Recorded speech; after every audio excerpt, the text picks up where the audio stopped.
Hello and welcome to Global Television, and this is Business Point on Global Television. I am Queen Agaba. Many thanks for joining us. Now let's take a quick look at what's happening in the world of business. The world's most popular cryptocurrency, Bitcoin, saw its price soar to a new all-time high record of $69,170.63 on Tuesday afternoon. The new pricing exceeded the record high of $68,999.99 set in November 2021. The development comes as investors began to seriously consider U.S. spot exchange traded cryptocurrency products due to worries that interest rates could drop globally. For instance, BlackRock's iShares Bitcoin Choice iBit.0, which opens a new tab, received over $2 billion of the $2.2 billion net flows into the top 10 U.S. spot Bitcoin funds last Friday, according to LSEG statistics. In the last 24 hours, the value of Bitcoin has fluctuated between an intraday low of $63,460.1 and a high of $69,170.63, according to data posted on CoinMarketCap, a website that records real-time market data for digital currencies. The Bitcoin all-time high marks a turning point for crypto. Reuters quoted the CEO and co-founder of crypto platform Anchorage Digital, Nathan Macaulay. The International Monetary Fund, IMF, has stressed the need for the federal government to implement social safety nets through the cash transfer program to assist low-income households crush iron and the hardships of the removal of fuel subsidy and high inflationary pressure. The fund, in the report of the just concluded staff article, IV consultations in Nigeria, also warned against the capping of petrol prices and electricity tariffs below cost recovery, saying it could lead to a 3% of GDP for fiscal costs for Nigeria. The team, led by Axel Shimel-Feming, IMF mission chief for Nigeria, visited Lagos and Abuja on February 12, 2024 to hold discussions for the 2024 Article IV consultation with Nigeria. Now, according to the fund, the capping of fuel pump prices and electricity tariffs below cost recovery could have a fiscal cost of up to 3% of GDP 2024. According to the report, recently approved targeted social safety net program that will provide cash transfers to vulnerable households needs to be fully implemented before the government can address costly implicit fuel and electricity subsidies in a manner that will ensure low-income households are protected. Nigeria's economic outlook is challenging. Economic growth strengthened in the fourth quarter, with GDP growth reaching 2.8% in 2023.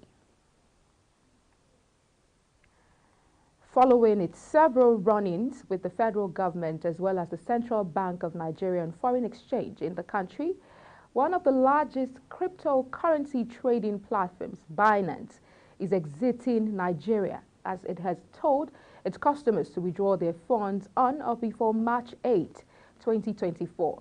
This is as it stopped accepting Naira deposits from Tuesday, March 5, 2024. The cryptocurrency platform, in a statement issued yesterday, said Binance will discontinue all Nigerian Naira services as per the timeline below.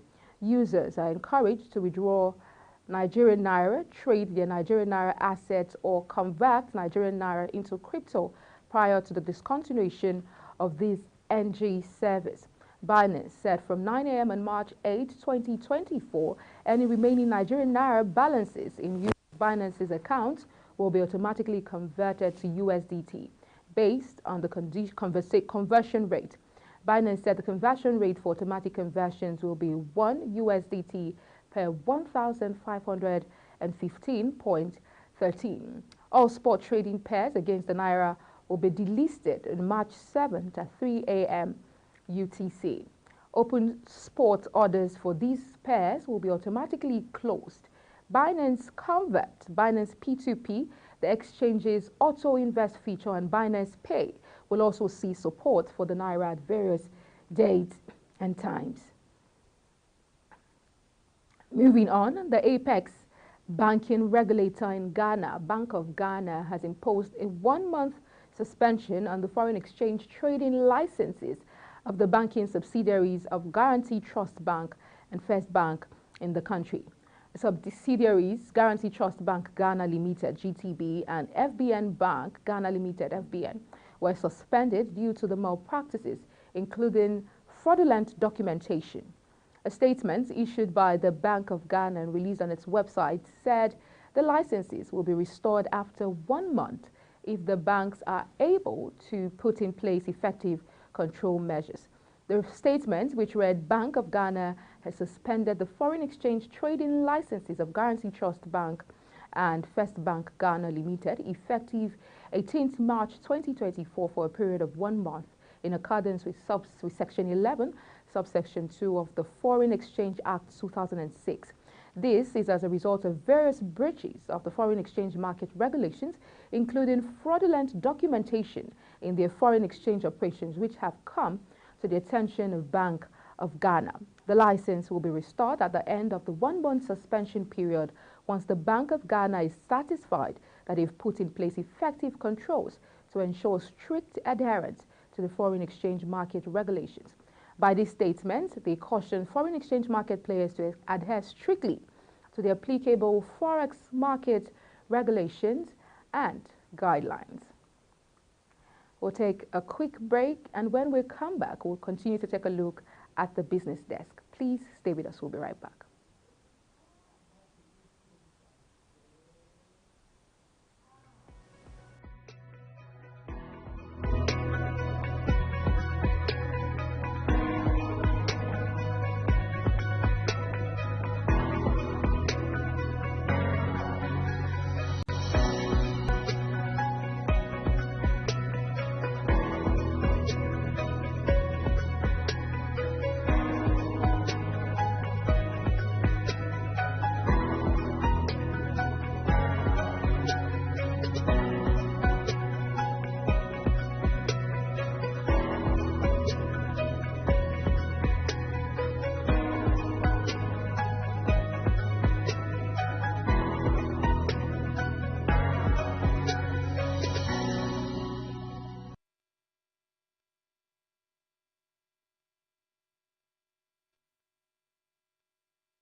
Many thanks for staying with us. Now, more look at the business desk. Schneider Electric, global leader in energy management and automation, has preferred solution to adoption of electrification projects in rural West African region as it grapples with access to reliable and affordable energy.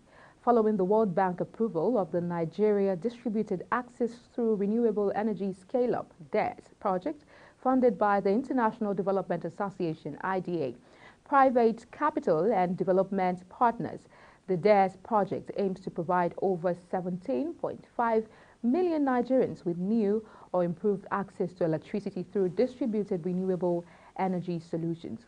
Highlighting the encouraging step taken by DARE to electrify Nigeria and its various sectors, Taina Tebowe, commercial lead, microgrid power and grid business segment, Schneider Electric, speaking in the challenges that are likely to be a stumbling block to the electrification of rural West Africa, said the high tariffs associated with electricity use in rural areas pose a significant barrier.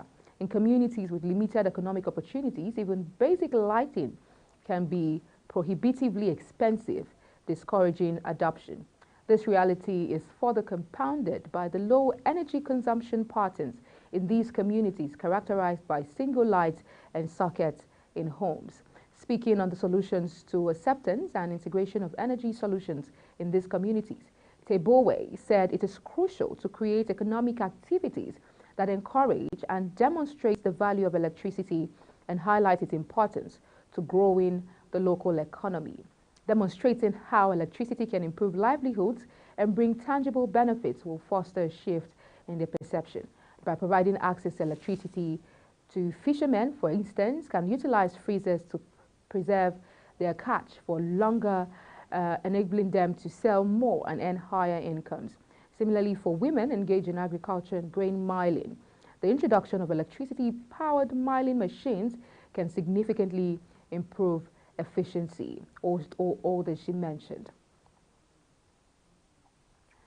Now, moving on the business desk. Offering a lifeline for traders in Ogun State, Vice President Kashim Shettima has announced the handover of 200 newly refurbished stores for use of 400 entrepreneurs at the popular Asero Adire market in Abeokuta. The beneficiaries will use the stores free of charge for a period of 1 year, after which they will be charged discounted rates for the use of the facilities. The gesture is part of efforts by President Tinubu administration to support small businesses by providing an enabling environment for them to thrive. Vice President Shettima announced the gesture on Tuesday at the second edition of the expanded National MSME Clinics in Abeokuta, Ogun State. According to the Vice President in a statement by his spokesman, Stanley Nkwocha, the clinics and related activities hold the promise of easing the way for small businesses to transform their empires or unicorns of note. In his words, the National MSME Clinics serve as a bridge between them, the people, and the government. They are designed to bring the government in close proximity to the people by convening all regulatory agencies under one roof. And now to the Nigerian Cassava Growers Association, NCGA. They have stated that Nigeria's annual loss exceeds $200 million due to the non-implementation of a plan to incorporate cassava products in bread production. The newly appointed national president of NCGA, Mustafa Othman, emphasized that the country's continued dependence on imported flour for bread is resulting in millions of dollars in expenditure. Speaking during the inauguration of new executives for the association, Bakano blamed change in policy direction for the jetty zoning of the cassava bread initiative. And the United Kingdom trained and certified information technology expert, engineer Charles Osaretin Aluge, has challenged well-to-do Nigerians to endeavor to extend a helping hand to vulnerable Nigerians around them as the federal government's withdrawal of subsidy on petroleum products continues to bite harder. Speaking in an interview with leadership in Abuja after he bagged the humanitarian award conferred on him by Glorious Life Foundation, a non-governmental organization for his selfless service to humanity, Engineer Osaretin insisted that helping the vulnerable is the responsibility of anyone with the means to do so. Now, according to the Edo State-born information technology expert, it really doesn't matter whether they are public or private figure before helping the poor.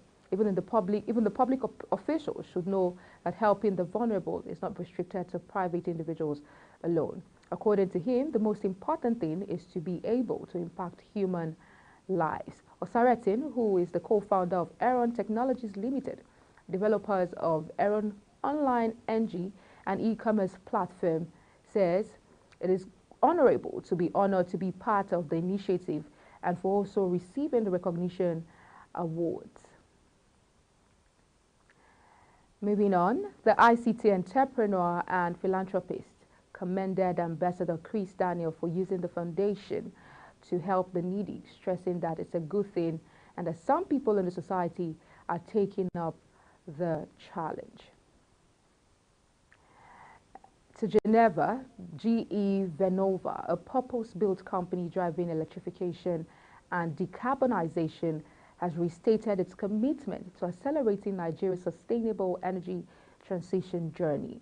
The firm is going to do this through its key operating segments, including power, gas, nuclear, hydro, steam, wind, onshore and offshore, and electrification, transmission, distribution, conversion, storage, and orchestration of electricity.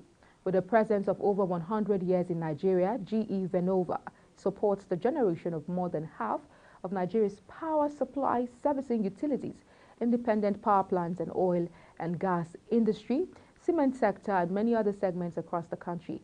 Globally, the company helps to generate approximately 30% of the world's electricity. Nigeria, one of Africa's economic powerhouses, faces a dynamic energy landscape characterized by a growing population, industrialization, and a rising demand for electricity. The nation's energy industry plays a significant role in supporting economic growth and improving the quality of life for its citizens. To deliberate on the key aspects of the energy transition in the country, including generation, transmission, distribution, and consumption, GE Vernova hosted the Nigeria Energy Dialogue event.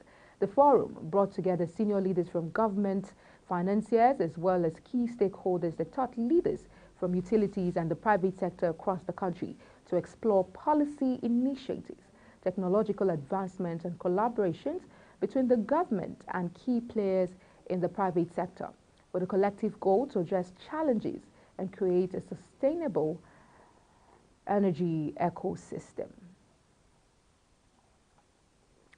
Now, we will join Kike Lomo Okere for more business reports. Please stay with us. Hello and welcome to Business Report on Prime News. The exchange rate between the Naira and dollar strengthened for the third consecutive day, closing at 1,534 Naira to a dollar on official markets. This marks the strongest level the Naira has recorded in 7 days. The official NAFEX rate, which serves as the average rate and benchmark rate used by the CBN, was quoted at 1,567 Naira on the 1st of March 2024. The intraday high reached 1,600 Naira to a dollar, while intraday low was 1,425 Naira to a dollar. The official exchange rate has remained below 1,600 Naira since February 28, indicating a gradual return to stability in the official market. Newly listed Transcorp Power shares commenced trading a day after their debut on the NGX board, featuring over 16.9 million shares fully bid with zero offers. This development underscores the demand for the new power company, which concluded trading on Monday with a 10% increase, bringing its market valuation near to 2 trillion Naira. Are the facts behind the listing presentation on Monday. Company MD CEO Peter Ikenga promised more shares will be available for investors to purchase on Tuesday. The highest bid price was approximately 294 Naira per share, indicating that the stock is likely to close with another 10% gain. Its parent company, Transcorp Group, also experienced significant interest, recording over 176 shares fully bid with no offer as investors recognized an opportunity in what they perceived as an undervalued company. The Nigerian Bureau of Statistics recently released Consumer Price Index data for January 2024, revealing a significant escalation in the cost of imported food within the Nigerian economy. Over a span of 4 years, from January 2020 to January 2024, the average price index for imported food witnessed a staggering increase, more than doubling from 337.8 to 692.6. This marks an unprecedented rise of 105.03% in the period under review. The CPI, a critical economic indicator, measures the average change over time in the price paid by the urban consumers for a market basket of consumers' goods and services, including food. The leap in the index for imported food from 337.8 in January 2020 to 692.6 in January 2024 underlined substantial inflationary pressure in the food sector. The International Monetary Fund has warned the price cap on fuel and electricity tariff below the cost recovery could result in a fiscal cost amounting to 3% of GDP in 2024. The staff of the fund, in their report on the completion of their mission to Nigeria, welcomed the recent policy decision by the government, especially the increase in MPR by 400 basis points to 22.75% last month, stating that the decision will help tame inflation. According to the report, Nigeria made improvements in revenue collection and oil production, although persistent low revenue mobilization weakened government's response to certain microeconomic shock and promotion of lasting development. The report also called on the federal government to prioritize tackling food insecurity, estimating the number to be almost 1 in 10 at 8% of Nigeria over 200 million population. Kike Lomo Okeri, Global Television News. Transcorp Power PLC, a power subsidiary of Transnational Corporation PLC Transcorp Group, is targeting an annual revenue growth in excess of 500 billion by 2031. The company, which listed its shares via introduction of the main board of the Nigerian Exchange, NGX, on Monday in Lagos, adding more than 1.8 trillion to the market capitalization of NGX and further boosting liquidity in the Nigerian capital market, also gained 10% on the first day of trading to close at 264 naira per share, up from the listing price of 240 naira per share. Transcorp Power boosted the overall NGX market capitalization by 1.8 trillion naira as it listed 7.5 billion shares at 240 naira per share on the main board of NGX. The listing, which comes on the 10th anniversary of Transcorp Power's founding, demonstrates the company's strong corporate governance, operational excellence, and value creation for stakeholders. This track record was earlier recognized in May 2023 when the company became the first successful power-generating company in Nigeria to receive its post-privatization discharge from the National Council on Privatization, having met and surpassed the key performance indicators set out by the Bureau of Public Enterprises, BPE. Transcorp Power operates the Ughelli power plant in Delta State with an installed capacity of 972 megawatts. At the time